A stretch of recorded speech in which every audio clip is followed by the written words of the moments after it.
Hello guys! Welcome back to our YouTube channel. It's me, Aina. Ngayon po ay magluluto tayo ng sinigang na baboy. Dito guys ay pinakuluan ko na ang sibuyas, kamatis at ang karne. Kapag malambot na ang karne ay ilagay na natin ang sinigang mix. Lagyan na rin natin ng asin para pampalasa. Pakuluan pa ulit natin ang karne hanggang sa lumambot. Pagkatapos ay ilagay na rin natin ang mga gulay.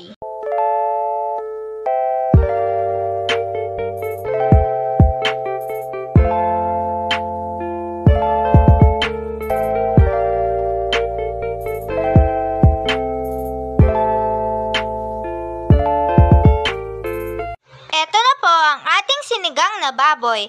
Kain tayo guys! Happy tummy! That's all for today guys. If you like our video, don't forget to buy us a cup of Coke or coffee and see you next time.